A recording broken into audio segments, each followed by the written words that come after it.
The gravedigger pulled the cop out of a river at 2 a.m. on a Tuesday. 16 hours later, he came home from his shift, opened his front door, and found her mopping his kitchen floor in bare feet, with his daughter on her hip. He hadn't given her his address. He hadn't told her his name. And the little girl, 4 years old, who hadn't let a stranger hold her since her mother's funeral, was laughing. That's where this story starts. Not with the rescue. With the question that the rescue doesn't answer. How did a woman he pulled from the water find his house, get inside, and make his daughter laugh? All before he finished burying a body at the Cedar Hill Cemetery. Because Elias Vance buried people for a living. And the woman mopping his floor had a reason for being there that had nothing to do with gratitude. But we'll get to that. Quick favor. If that opening made you need to know what's going on, tap like and subscribe. Because this story has 3 turns, and the last one will change the way you look at every single scene that came before it. The river first. Elias was driving home from a late burial, a Tuesday double, which meant 2 graves dug, 2 caskets lowered, 2 families watched from a distance, while a man with a shovel did the thing nobody else wanted to do. He'd been a gravedigger at Cedar Hill for 11 years. Before that, construction. Before that, the army. Before all of that, a kid from a town so small the cemetery was the biggest employer, which was either ironic or inevitable, depending on how you looked at it. He was 34, 6'1", quiet the way men are quiet when they've learned that most words don't help, and the few that do are worth saving. His hands were calloused from shovels, and his truck smelled like turned earth, and his daughter, Lily, was asleep at his mother's house, because Tuesday doubles meant he didn't get home until after midnight. He was crossing the Route 7 bridge when he saw the cruiser. Patrol car, lights on. Driver's door open, nobody inside. He slowed, looked over the bridge rail. The river was swollen from 3 days of rain, brown, fast, the kind of current that didn't negotiate. And in the water, 30 feet downstream, caught on a fallen tree. A person. Uniform. Badge catching moonlight. Elias didn't think. Thinking was for people who had time. He pulled over, kicked off his boots, and went into the river.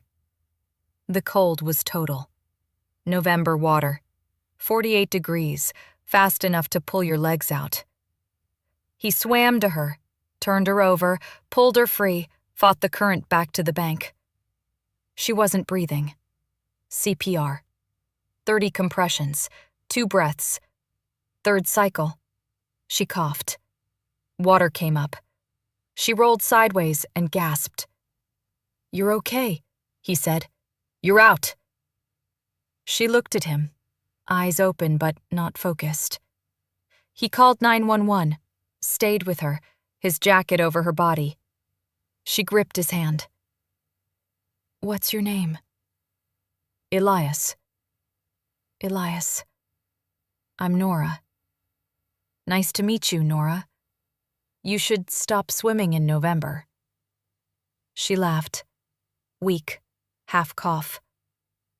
Then the ambulance arrived, and Elias stepped back and thought, "That's done. I'll never see her again." He was wrong about that by approximately 16 hours. Now, here's where most stories would cut to the next day. But you need to understand Elias Vance first. The house was small. 2 bedrooms, kitchen that doubled as the living room. End of a road the county forgot about. Paint peeling, porch cracked. The kind of house a man maintains on a gravedigger's salary when he's raising a daughter alone. Lily's mother, Sarah, had died 2 years ago. Cancer. Fast. Stage 3 to gone in 11 months.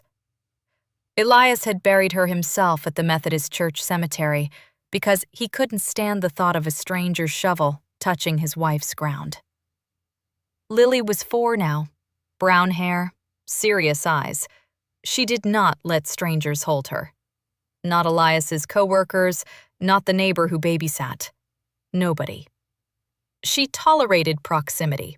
She did not accept it. Remember that. It matters. Tap like if you already sense that something about this story isn't what it seems. Because the next scene is the one where everything gets strange. And it stays strange. And then it gets stranger. Wednesday, 4:30 p.m. Elias drove home from his shift. 14-hour day. 3 burials, which was unusual, but November was busy because November was always busy. He didn't know why. Death had seasons, and November was high season, and nobody talked about it because talking about it made it real in a way that digging didn't. He parked in the driveway, noticed Lily's jacket on the porch rail. His mother must have dropped her off early. Normal. He opened the front door. The floor was wet. Not flooded, mopped. Freshly mopped. The smell of pine sol hit him before the visual did. And then, the visual. A woman, standing in his kitchen, barefoot, holding a mop in one hand, and Lily on her opposite hip. Nora, the cop from the river, wearing jeans and a sweatshirt instead of a uniform, hair down instead of pulled back, a bruise on her temple from the river, barefoot because she'd taken her shoes off to mop. And Lily, who wouldn't let her own grandmother pick her up without a 10-minute negotiation, was sitting on this woman's hip with her head on her shoulder, playing with the string of Nora's hoodie, completely content. "What are you doing in my house?" Elias said. "Mopping." "I can see that. Why?" "Because your floor needed it." "That's not... How are you here? How do you know where I live?" "I'm a cop. I ran your plates." "You ran my plates?" "You saved my life. I wanted to say thank you. I brought groceries." She nodded toward the counter. 2 bags. Bread, milk, eggs, chicken, vegetables, a bag of apples, a box of cereal with a cartoon character on it that Lily was pointing at. "I didn't ask for groceries." "You didn't ask for anything. That's why I'm here. People who don't ask are usually the ones who need the most." Elias looked at the floor, the mopped, clean pine sol floor. Then at Lily. Lily looked at him with the absolute certainty of a child who has decided that the person holding her is acceptable and is confused about why her father is making a face about it. "Daddy, Nora makes good eggs." You cooked?" "Scrambled," Nora said. "She said she was hungry. Your fridge was empty." "My fridge isn't empty." "It had mustard, 3 beers, and something in a container I chose not to investigate." Elias stood in his doorway, soaked from grave work, mud on his boots, standing in his own house, looking at a woman he'd pulled from a river 18 hours ago, who was now holding his daughter and reorganizing his kitchen like she'd been hired for the position. "This is insane," he said. "Probably," Nora agreed. "Sit down. I'll make you a plate."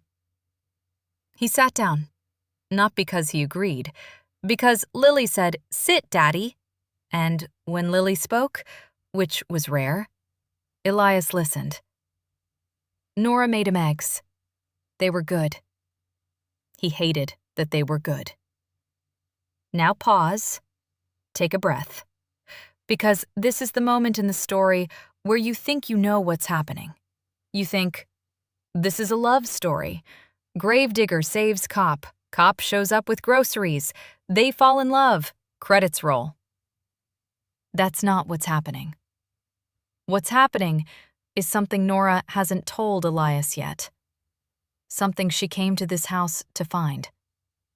Something that has nothing to do with the river and everything to do with a name she found on a headstone 6 months ago. And Lily is at the center of it. If that just made your stomach tighten, good. Stay with me, because the next 5 minutes of this story rewrite every scene you've already watched. Nora didn't fall into the river by accident. She'd been on the bridge, watching a house, not Elias's, but one a mile upstream, belonging to a man named Carl Jessup. She'd been investigating him off the books. No partner, no case number. Personal time. 6 months ago, Nora's sister Elena had died. Car accident. Single vehicle. Wet road. The official report said she lost control. Nora didn't believe it. Because Elena was the best driver she knew. Because Elena had called her 2 days before and said, "If something happens to me, check Carl's house on Route 7. 2 days later, Elena was dead. At Elena's grave in Cedar Hill, Nora had noticed a fresh headstone 3 rows away. Sarah Vance, 1990 to 2023. Sarah Vance, née Jessup, Carl Jessup's daughter, married to the Gravedigger. 6 months of connecting pieces.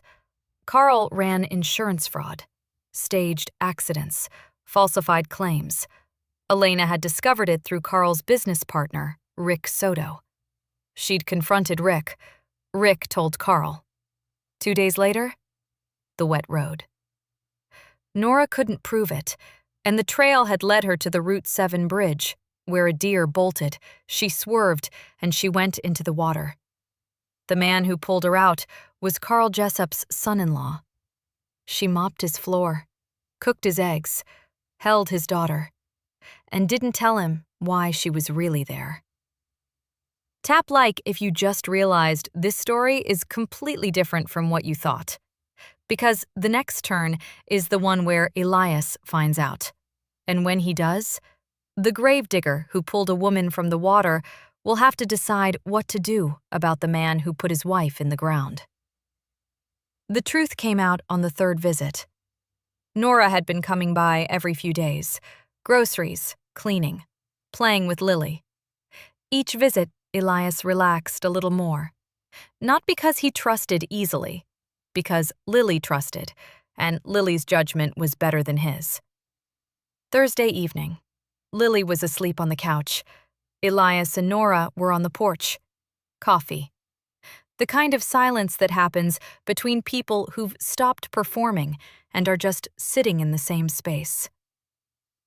"I need to tell you something," Nora said. "Okay." "The reason I came here isn't the river." Elias looked at her. He didn't speak. He waited, the way gravediggers wait, patiently, because the earth doesn't rush, and neither should you. "My sister died last year. Car accident." "I don't believe it was an accident." "Why not?" "Because 2 days before she died, she told me to investigate a man named Carl Jessup." The name hit the porch like a shovel hitting rock. Elias set down his coffee. "Carl is Lily's grandfather." "I know." "Sarah's father." "I know." "What are you saying?" "I'm saying Carl Jessup runs an insurance fraud operation. My sister discovered it through Carl's business partner. She confronted the partner. 2 days later, she was dead." Elias was quiet for a long time. The porch creaked. A dog barked somewhere down the road. The world did all the things it always does, while a man processes information that rearranges everything. "You came here because of Carl." "Yes." "Not because of the river." "The river was an accident. Coming here was a choice." "You used my daughter to get close to me." Nora flinched.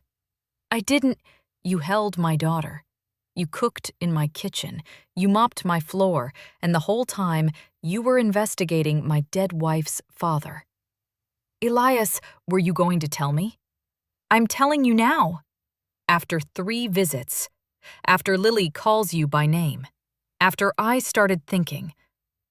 He stopped, closed his mouth on whatever was about to come out. I'm sorry, Nora said. I should have told you immediately. I didn't because I was afraid you'd shut the door, and I'd lose the only connection I have to proving what Carl did. So you used me. I was wrong to do it the way I did it, but Elias, I wasn't pretending. The groceries weren't pretending. The eggs weren't pretending. Lily wasn't. Don't. His voice was low. Not angry. Wounded. The voice of a man who'd buried his wife and raised his daughter alone, and had just started to believe that someone might be in his corner, only to discover that the corner was a strategy. I'm leaving, Nora said. She stood. Wait. She stopped. Carl. Elias said the name like he was tasting something rotten. Sarah was afraid of him. She never said it directly, but she didn't want Lily alone with him. Ever. She made me promise. Nora sat back down. After Sarah died, Carl tried to get custody of Lily. Said I wasn't fit. Gravedigger salary, no mother in the house, the usual. I fought it. Won. Carl stopped calling. Stopped visiting. I thought it was over. It wasn't over. Carl called me 2 months ago. First time in a year. Said he wanted to reconnect with Lily. I said no. He said I was making a mistake. Same words. You're making a mistake. The way you say it when it's not advice. It's a warning. Nora's jaw tightened. He threatened you. He reminded me that he has money and lawyers, and I have a shovel and a truck payment. Elias, Sarah, your wife, her cancer. Did she see a doctor early? Was there a diagnosis timeline? Elias looked at her. Something moved behind his eyes. A thought he'd had before, but never let surface, because letting it surface meant everything about his wife's death was different from what he'd accepted. She was healthy, he said slowly. Annual checkups, everything normal. Then one day she's stage 3. Her doctor said it was aggressive. Said sometimes cancer hides. Which doctor? Dr. Pham. Carl's recommendation. Sarah started seeing him because Carl insisted. Said Pham was the best. Said he'd pay for it. Nora's face went still. Carl chose her doctor. Yes. And within a year, she was stage 3. What are you saying? I'm not saying anything yet. I'm asking questions. But the question was in the air now. A question so enormous that it changed the shape of the room, the porch, the night, the entire architecture of Elias's grief. What if Sarah's cancer wasn't what it seemed? What if the man who chose her doctor was the same man who ran insurance fraud and whose business model was making real things look like accidents? What if the gravedigger had been burying a murder? And what if the cop who fell in the river was the only person on earth who could prove it? That question sat between them on the porch while the coffee went cold and Lily slept on the couch and the cemetery sat dark on the hill where Elias had dug 3 graves that day, 3 holes in the earth for 3 strangers, while his own wife's grave held a secret he was only now beginning to understand. I need to see Sarah's medical records, Nora said. I have them. In a box. in the closet. Can I look? Elias stood, opened the screen door, stopped. If Carl did something to Sarah, if he's the reason she's gone, then we prove it, the right way, with evidence, not with a shovel.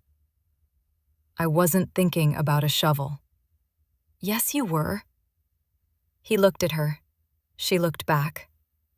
Two people on a porch, a gravedigger and a cop, holding the same rage in different hands. The records are in the hall closet, he said. Top shelf, blue box. She went inside. He stayed on the porch, looked at the cemetery on the hill, the headstones catching moonlight like teeth. Sarah, he said quietly, I'm going to find out. The investigation took Nora 3 weeks. Sarah's medical records showed a referral from Dr. Pham, who'd received $40,000 in consulting payments from Jessup Holdings. The original lab samples that triggered Sarah's diagnosis had been destroyed. A forensic pathologist called the progression statistically unusual for a healthy 33-year-old. Then, the insurance policy. Carl had taken out a $2 million life insurance policy on Sarah through a company he controlled. Purchased 14 months before diagnosis. Collected 7 weeks after she died. Carl Jessup had insured his own daughter's life. Then, she'd been diagnosed by a doctor he paid. Then, she died. Then, he collected. Nora brought everything to Elias on a Sunday morning. Spread it on the kitchen table. Elias read the records. His hands formed fists so tight his knuckles went white. He killed her, Elias said. I think he arranged her death for a $2 million payout. His own daughter. And my sister. What do we do? FBI. Insurance fraud across state lines is federal. The warrant was executed 3 weeks later. Carl Jessup was arrested at his Route 7 house. FBI found financial records, forged documents, and correspondence with Dr. Pham outlining a scheme to defraud insurance companies using false medical diagnoses. Sarah was one of 7 patients with falsified diagnoses. 3 were dead. Rick Soto cooperated. His testimony confirmed Carl had ordered Elena's death. The mechanic who tampered with Elena's steering column was arrested and convicted. Carl Jessup, 22 years. Dr. Pham, 12. Nora sat in the courtroom for every day, then drove to Cedar Hill, knelt at Elena's grave. I found it, she whispered. The house. Like you said. Elias was waiting on his porch when she got back. Lily was asleep inside. Coffee on the railing, 2 cups. It's over, he said. The trials are over. The rest, I don't know if it's ever over. Does it feel finished? It feels like a hole that's been filled in. The dirt is there, but you can still see where the ground was broken. Elias nodded. He understood holes better than anyone. Thank you, he said. For Sarah. For finding the truth. Thank you for the river. I pulled you out of the water. You pulled me out of something worse. They sat on the porch. The cemetery was visible on the hill. Headstones in the dark, the quiet geometry of people who'd been laid to rest by a man who now understood that rest wasn't always earned. Sometimes it was stolen, and the only way to give it back was to dig, not into the earth, but into the truth.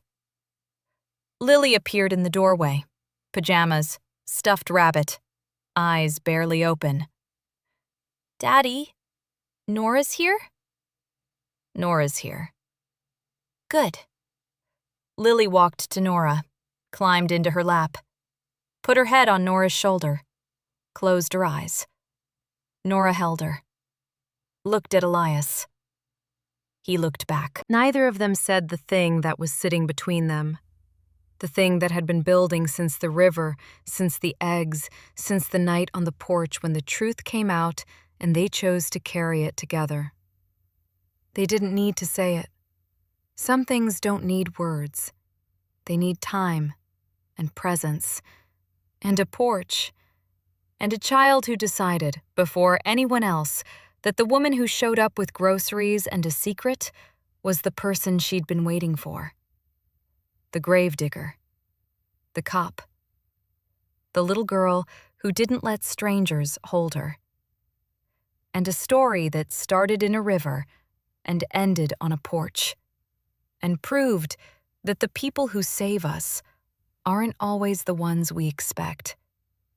And the reasons they show up aren't always the reasons they stay.